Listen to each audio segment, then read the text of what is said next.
बहुत ही दर्दनाक। बच्चा यहाँ पे बात कर रहा है, वेस्ट बंगाल वाली जो घटना हुई है बहुत दर्दनाक है बेटा। सोचो कहीं ना कहीं हम लोग के पढ़ाए हुए ही बच्चे हैं ये जो shameful, it's shameful for the country, shameful for the country, shameful for each and every Indian. मतलब एक बच्ची है जो नीट की तैयारी करती है, पहले आप सोचो नीट की तैयारी अपने आप में कितनी डिफिकल्ट कि वो नीट की तैयारी करती है, पहले एमबीबीएस करने जाती है, 5-5.5 साल पूरा एमबीबीएस अपना ख़त्म करती है, फिर नीट पीजी की तैयारी करती है, फिर उसके बाद जूनियर रेसिडेंट बनती है। जूनियर रेसिडेंटशिप का उसका दूसरा वर्ष चल रहा है, 36 घंटे की ड्यूटी करते हैं ये बेचारे बच्चे।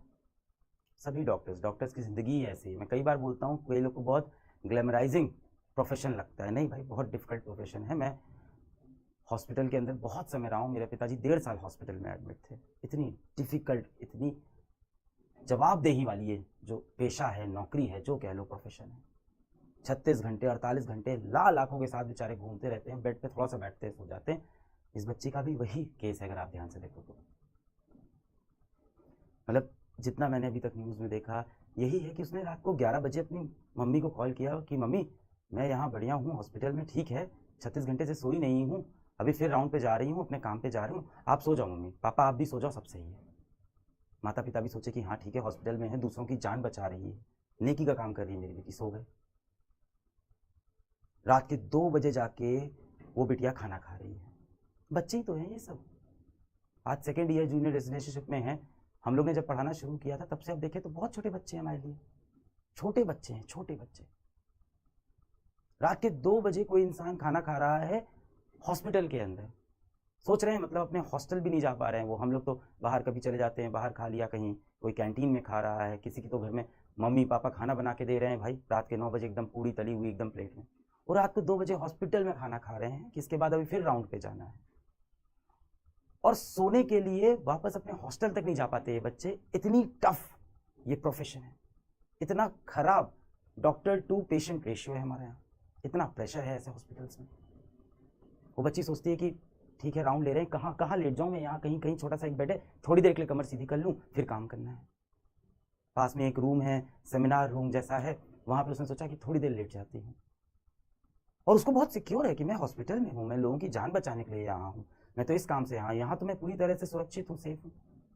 बच्ची रात को 2 बजे सो गई, हम सब सो गए, हम सब गहरी नींद में हैं, और रात को 3 बजे उसके साथ जो दर्दनाक, जो खौफनाक हादसा हो रहा है, और हम सब सो रहे हैं, पूरा देश सो रहा है, हर कोई सो रहा है।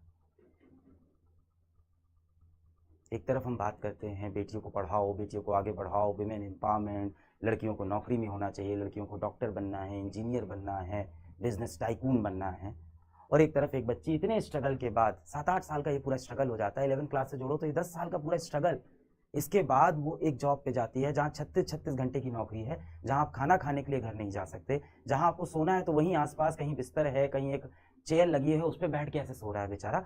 उस हालत में उस बच्चे के साथ ऐसा कुछ होता है। देखिए इतना बड़ा देश है, ऐसी घटनाएं होती हैं, पूरी तरह से कभी नहीं रुकेगी। प्रैक्टिकल बात यह है क्योंकि इंसान जो है उसके अंदर एक शैतानी दिमाग है, कुछ इंसान दरिंदा होता है, मानता हूं मैं, ये प्रैक्टिकल वर्ल्ड है, इसको रुकने में शायद बहुत सदियां लग जाएं और शायद कभी भी ये पूरी तरह से खत्म ना हो। पर इसको कम करने का तरीका है कि जब भी ऐसी घटना हो उस पर तुरंत एक कठोर एक्शन तो लें, हम एक क्लियर मैसेज तो दें कि इस देश में ऐसे रेपिस्ट की कोई जगह है ही नहीं, एक ही सजा है, फांसी, इंस्टेंट, समय नहीं। कहां है भाई, पकड़ा मुजरिमों को, पकड़ा और लगा दिया फांसी में। आप कहोगे से जल्दी पता कहां चलता है भाई साहब, जब कोई ऐसा मुद्दा आता है ना, जब सरकार के खुद के काम होते हैं, मिनिस्टर्स खुद काम होते हैं, तुरंत फैसले आते हैं, तब तुरंत बिल पास हो जाता है संसद में, तुरंत एक्शन हो जाता है। अब आप कहोगे सर एक लड़की के साथ ऐसा हुआ है, ठीक है, बाकी तो सब लोग सेफ हैं। बेटा यही तो एग्जाम्पल सेट करता है। आज इस तरह के माइंडसेट वाले जितने क्रिमिनल होंगे, गंदी दिमाग वाले जो नाली के कीड़े जैसे लोग होते हैं, मतलब पार्डन माई लैंग्वेज पर यही इनके लिए भाषा है, और गंदी गालियां हो तो हो, आज उनको तो लग रहा होगा यार कुछ होता भी नहीं है, सब सेटल हो जाता है। जो उनकी फोटोज आई हैं, जो मीडिया में रिपोर्ट आए हैं, आंख में उनका चश्मा धंसा हुआ है, सर को दीवार से घिसा गया है, पैर ऐसे, 90 डिग्री पे पैर खुले हुए हैं इंसान के।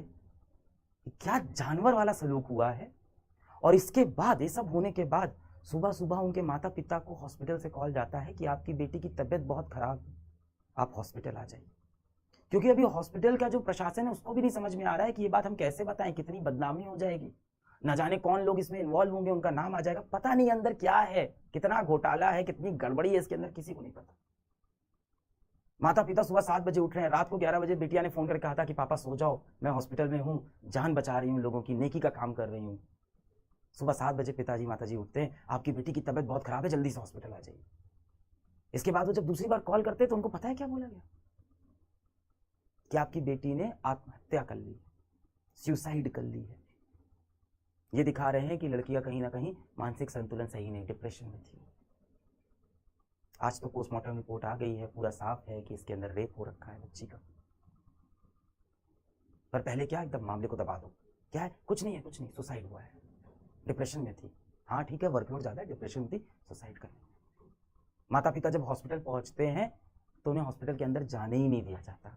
घंटा, 2 घंटा, 3 घंटा, 4 घंटा वो हॉस्पिटल के बाहर खड़े हैं, अपनी बेटी को नहीं देख पा रहे, अपनी मृत्यु बेटी को नहीं देख पा रहे, उसकी शक्ल नहीं देखने दे रहे। क्या हो रहा था अंदर इस समय,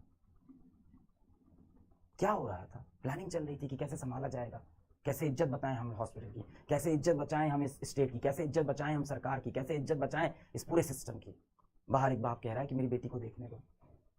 किसी तरह से लड़ झगड़ के जब बाप अंदर पहुंचता है तो अपनी बेटिया को बिना कपड़ों के कहीं पूरे शरीर पे कपड़ा नहीं देखता है, पूरी बॉडी चोटिल है, चोट के निशान, आंख फूटी हुई है, सर पे चोट है, पैर इस तरह से ऐसे खुले हुए एकदम।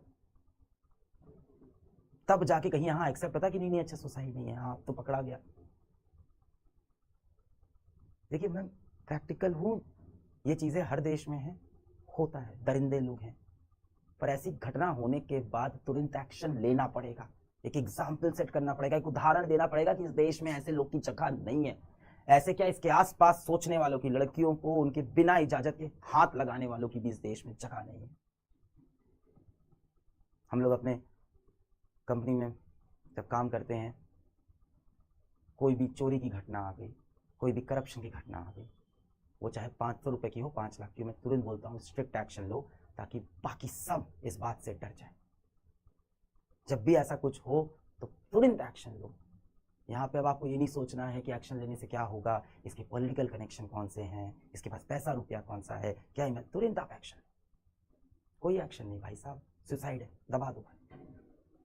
जब पोस्टमार्टम रिपोर्ट आ रही है वो ये कह रही है कि आप लोग तो बेटा नीट के ही स्टूडेंट हो, है ना, अभी अपन देखो यही सब बात कर रहे थे कि 650 नंबर कैसे लाने हैं, कैसे MBBS। मुझे भी अब शर्म आती है बोलते हुए कि बेटा आप MBBS करने जाओ।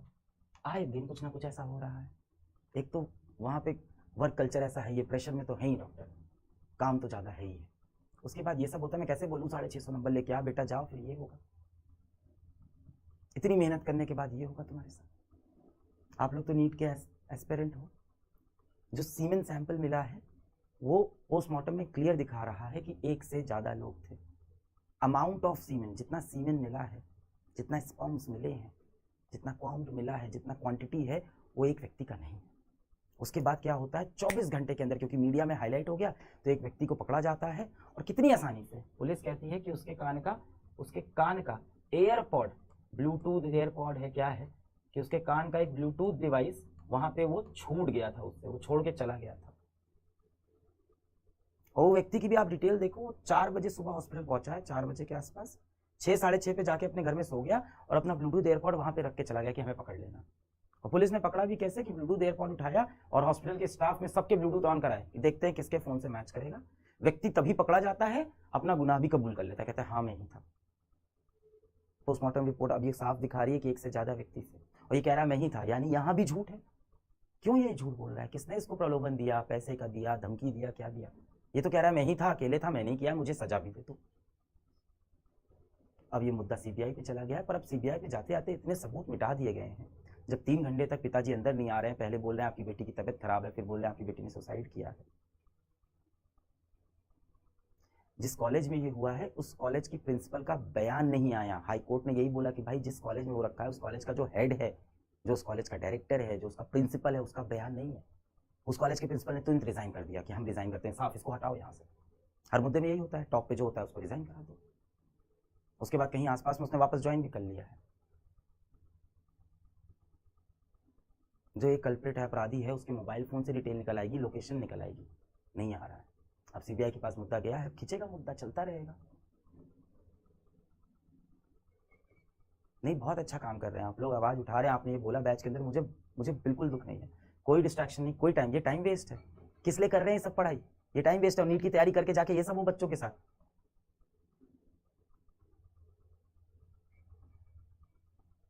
कोई कॉर्नर केस नहीं है, कोई अकेला केस नहीं है जो हुआ है देश में। इससे देश में हर रोज बहुत से केस होते हैं और ये सारे केस रुक सकते हैं। मैं बता रहा हूँ, रुक सकते हैं। इंटेंट चाहिए, कड़ी सजा चाहिए, इंस्टेंट एक्शन चाहिए। क्या डर फैलता है लोगों के अंदर कि भाई इस देश में माफी नहीं मिलेगी, सोचना भी मत छूने की, डर लगता है लोगों को फिर सजा से।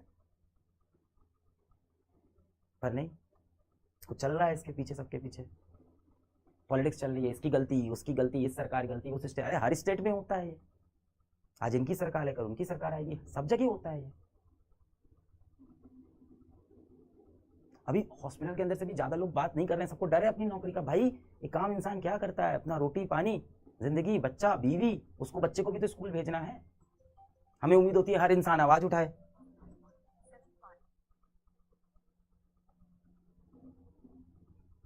हॉस्पिटल के लोग बयान देने में इसीलिए डर रहे हैं। भाई काम इंसान यही जिंदगी चाहता है, सुबह उठता है, अपना ऑफिस जाता है, अपनी बीवी को बाय बोलता है, अपने बच्चों को बोलता है कि बेटा अच्छे से स्कूल जाना, बेटा अच्छे से जाके हॉस्पिटल में काम करना, और लौट के आता है तो ये देखता है।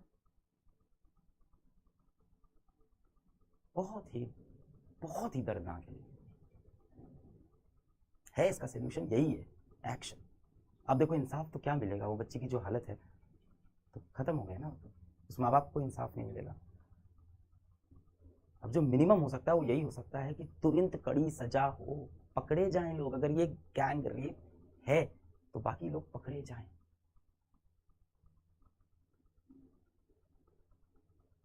कोई भी मेन स्ट्रीम मीडिया इसको काफी समय तक हाईलाइट नहीं किया, काफी समय बाद मेन स्ट्रीम मीडिया पे ये चीजें आई।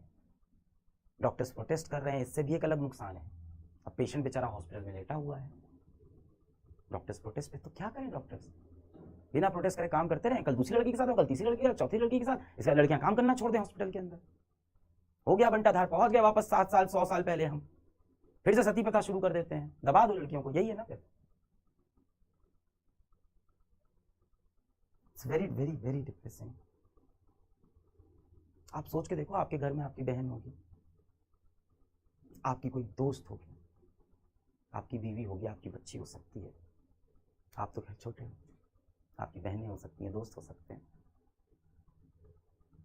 सोच के देखो, आप रात को सो गए, सुबह उठते ही सब खत्म जीवन से। रात को 11 बजे उस बहन ने आपको कॉल किया, बोला कि सब सही है भाई, मैं एकदम ठीक हूँ, मैं काम कर रही हूँ, और आप सो गए 12 बजे। सुबह 7 बजे जब आप उठते हो, आप it's over. And it's not like कि एक नेचुरल डेथ है, एक मर्डर है, एक रेप है, घिनौनी तरह से।